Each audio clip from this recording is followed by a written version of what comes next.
तो आखिर में मैं लेना चाहूंगा कि आप लोग पूछें, खासकर बच्चे पूछें छोटे बड़े सवाल ऐसी चीजों के बारे में कि जिनसे हमें तकलीफ हो।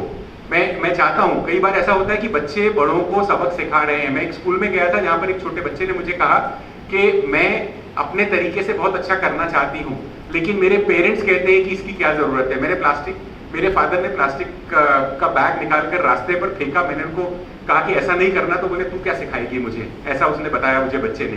तो ये बच्चों को भी परेशानी होती है जब वो सीख लेते हैं और बाद में पेरेंट्स अपना बिहेवियर चेंज नहीं करते हैं। हमारी जनरेशन स्पॉइल्ड जनरेशन है, अगली जनरेशन हमसे ज्यादा अच्छी है। मैं उनसे ज्यादा उम्मीदें लेके चलता हूँ। हम लोगों ने जो पर्यावरण का नुकसान किया है उसकी भरपाई हमने इन लोगों का नुकसान किया है। You know, we have inherited a good earth, we have exploited that good earth, and we are passing on to our successor a earth which is not as good as we got it from our predecessors. हम अपनी उससे खराब करके उनको दे रहे हैं, उसको हमें रिपेयर करके देना होगा। अगर उसको आगे हम चाहेंगे कि हमारे बच्चों को हमारे से अच्छी धरती मिले, अच्छा प्लैनेट मिले, ताकि वो फख्र से कहें कि हमारे पूर्वजों ने हमें अच्छा प्लैनेट दिया है, और ताकि वो भी मोटिवेटेड रहे कि अपने आगे वालों के पास में उससे भी अच्छी स्थिति में प्लैनेट को ले जा सके।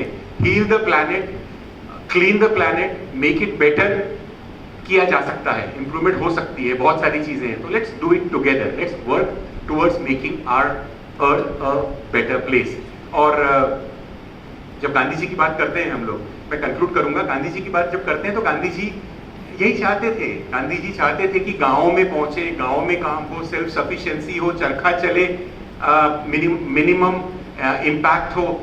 एक बहुत बड़े इकोनॉमिस्ट 1945 में हिंदुस्तान में आए थे, और उन्होंने जब नेहरू जी डिस्कस कर रहे थे अलग अलग मॉडल का, हिंदुस्तान में डेवलपमेंट का मॉडल क्या होना चाहिए, वह हिंदुस्तान में घूमे। उस समय बात चल रही थी heavy industry versus small industry, cottage industry versus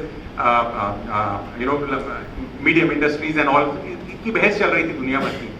वो हिंदुस्तान में घूमे, उन्होंने राजकोट देखा और उन्होंने लुधियाना देखा। लुधियाना जाने के बाद कहने लगे बस ये डेवलपमेंट मॉडल हमें चाहिए, छोटी छोटी इंडस्ट्रीज जो कि आसपास के लोगों के लिए काम कर रही है। अनफॉर्चुनेटली हम कंपटीशन की दौर में, कैपिटलाइजेशन की दौर में इतना आगे निकल गए कि हम उस मॉडल को भूल गए।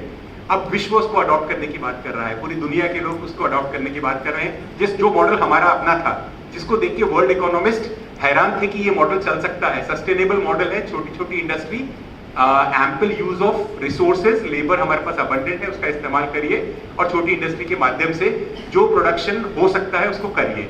तो यही मॉडल हमें भी अडॉप्ट करना है अपनी दिनचर्या में, यही मॉडल हमारे देश के लिए करना है। जहां पर इंडस्ट्री का पर्याय नहीं है वहां पे नहीं है, लेकिन जहां पे पर्याय है वहां पर लेबर का इस्तेमाल कर यदि हम काम कर सकेंगे तो पर्यावरण का नुकसान कम करेंगे। एरोप्लेन की बात की अदावतकर साहब ने भी। बहुत बुरा लगता है जब पर्यावरण की कोई मीटिंग होती है स्विट्जरलैंड में, और पूरे विश्व के राष्ट्राध्यक्ष और पर्यावरण के एक्सपर्ट अपनी चार्टर फ्लाइट लेकर वहां पहुंचते हैं। 500 एरोप्लेन पहुंचते हैं, 500 लोग होते हैं, और वो डिस्कस करते हैं कि पर्यावरण के ऊपर में दबाव किस तरीके से कम किया जाए। So we are not giving good signals to society. हमें अच्छा सिग्नल देना है, हमको सिंबॉलिकली भी और हमको अपने आचरण से भी अच्छा सिग्नल सोसाइटी को देना है। अंत में सिर्फ एक बात कहूंगा, हम गांधी जी के और नागपुर यूनिवर्सिटी पे राष्ट्रचंद तुकडोजी महाराज, जिन्होंने पर्यावरण के लिए बहुत काम किया है, बहुत काम किया, उनके आप पढ़ लीजिए, उनके अभंग, उसमें कितना कुछ लिखा है उन्होंने पर्यावरण के बारे में। इस जगह पे बैठे हैं। गांधी जी की जो का विजन और जो फोरसाइट था उसके बारे में none other than Albert Einstein. Gandhi ji was a matter of controversy recently, unfortunately.